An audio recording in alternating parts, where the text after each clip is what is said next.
Wait, what is this Frechet distance again? Maurice Frechet was a French mathematician of the first half of the 20th century. He made many important contributions to mathematics: topology, calculus, probability. He was also fluent in Esperanto. These days, he's arguably best known for having a distance named after him, the Frechet distance. The Frechet distance is a powerful way to measure the similarity between two curves. Suppose we have two curves A and B. Then the Frechet distance is the maximum distance two points traveling on A and B ever need to be away from each other. It's like the length of the leash. To compute the Frechet distance, we can make use of the free space diagram. For a given distance delta, we draw a two-dimensional diagram where each axis corresponds to the distance traveled along each curve A and B. The free space is a part of the diagram where the distance between the 2 points is at most delta.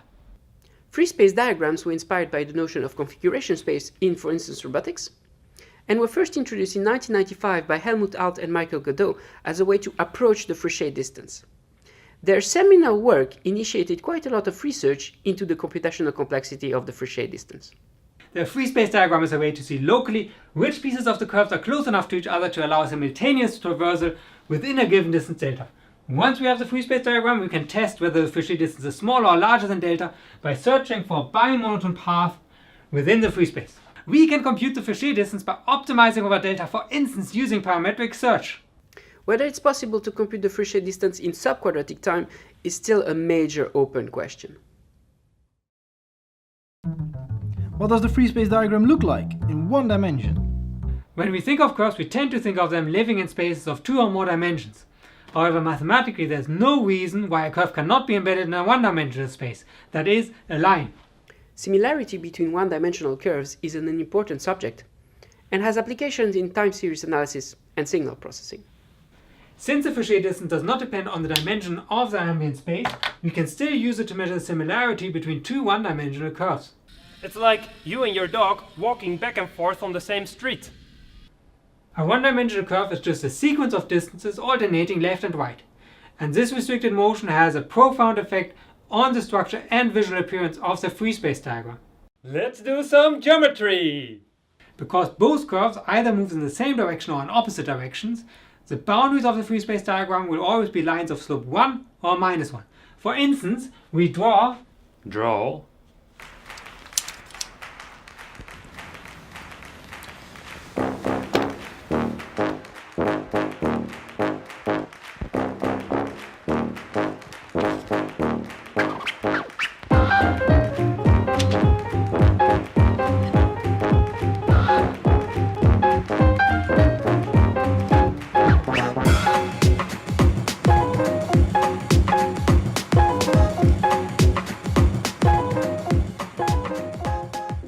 one free space diagram. The fact that the free space diagram is so regular and can be drawn so compactly might give us hope that one can break the quadratic time barrier in this case. How do we use this to speed things up? Well, the short answer is we do not know. But we can solve the problem efficiently for curves of bounded ply. The ply of a spatial region is an important subject in many geometric studies. It's like with toilet paper. The ply of a roll of toilet paper is the number of sheets of paper that are stacked on top of each other. So, for example, this particular roll has ply 2. It is hard to pinpoint the origin of such a natural notion, but we can at least say that Victor Clay described this concept in 1977 in his paper Can the Union of n Intervals be Computed in Less than Log n Steps, where he called it depth. The term ply was first introduced in this context by Gary Miller, Shua Huang Ten, William Thurston and Stefan Vavazis in 1997. In general, the concept of ply does not make sense for curves. However, in one dimension it does.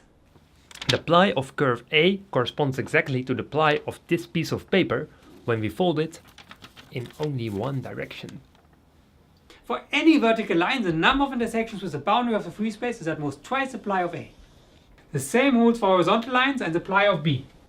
In particular, this implies that when both A and B have bounded ply k, computing the Frechet distance becomes quite trivial. The diagram now only has complexity k times n, so we can construct it explicitly. Yes! And by construct, I mean compute. We can compute the Frechet distance between two one-dimensional curves of bounded by k in order nk time. Aren't there supposed to be gory technical details in this video? Studies have shown that videos are more effective when they focus on more elementary material. However, we do not want to risk our viewers thinking we're not doing serious science here. Even when only one of the curves is bounded by, we can make use of the special structure of the free space diagram to solve the problem more efficiently. The key is to consider the free space diagram between A and a line. Now we can see the other curve B is a sequence of vertical lines, and we're looking for a monotone path moving back and forth between those lines, touching them. We can do this because the free space is basically a sequence of slabs, all cut out of the same base diagram, as if we're folding the diagram along vertical lines. Remember? Because of this, we can maintain a set of reachable intervals on each vertical line, from which we compute the set of reachable intervals on the next line. To do this efficiently, we build a data structure for fast ray-shooting queries. Ray-shooting data structures can efficiently answer questions of the type: if I shoot a ray in that direction, where do I hit? They are quite well understood. They date back to 1989 in computational geometry, and even earlier in computer graphics. By using the data structure appropriately, we can decide in order nk time whether the Frechet distance between a applied k curve and any other curve is smaller than delta. So, once again, what was this about? We have shown that deciding whether the Frechet distance is smaller than delta for two one-dimensional curves, one of which has bounded ply, can be done faster than in quadratic time. The question of whether the Frechet distance between unrestricted one-dimensional curves can be computed in sub-quadratic time remains open. We would like to boldly conjecture that it can.